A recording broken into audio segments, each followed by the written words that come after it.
what does Islam say about worldly education? Because some of my friends say that no need to study because none of your education will be used in akhirah, in the hereafter. May Allah save you and your family. Ameen.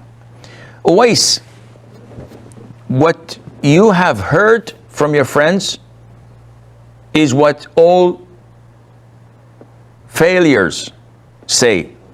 Those who are complete failures.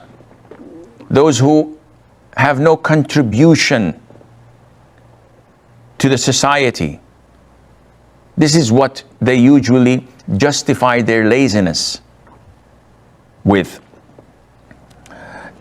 Knowledge is divided into two types: Islamic knowledge and other than Islamic knowledge. So I will not speak about Islamic knowledge. Other than Islamic knowledge is divided into two types as well: halal and haram. As for haram knowledge, knowledge of sorcery, this is knowledge. You learn, you implement, but you enter hell because of that. Knowledge of astrology and the impact of the stars on our lives and how they can tell the future with, this is also blasphemous and kufr. Knowledge of what they call beautiful arts, sculpturing, making statues. The most severely punished in hell are those who make and imitate the creation of Allah. Those who make sculptures, portraits, they draw beautiful arts such as music, ballet, dancing, acting. All of this is haram knowledge. Though it's knowledge, you study, you get a BA. And then we have the halal and permissible knowledge, such as medicine, engineering, physics, mathematics, chemistry, all these applied sciences, as they call them, or others that are similar to that. Their claim that such sciences will not benefit you in the akhirah and the hereafter is not entirely correct. On the contrary, these are communal obligation. If we have a village or a country that are all PhD holders and they're all professors and doctors in fiqh, in aqidah, in sharia, in hadith, in usul, all Islamic sciences. This is utopia. This is extremely fine and great.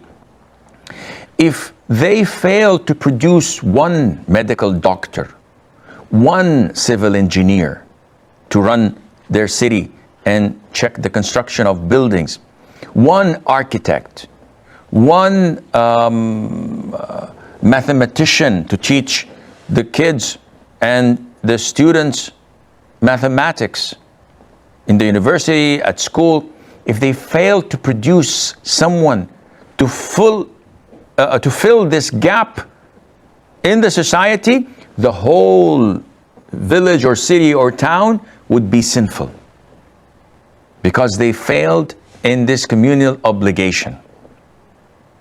Allah Azza wa Jal did not tell all of us to become scholars of Islam.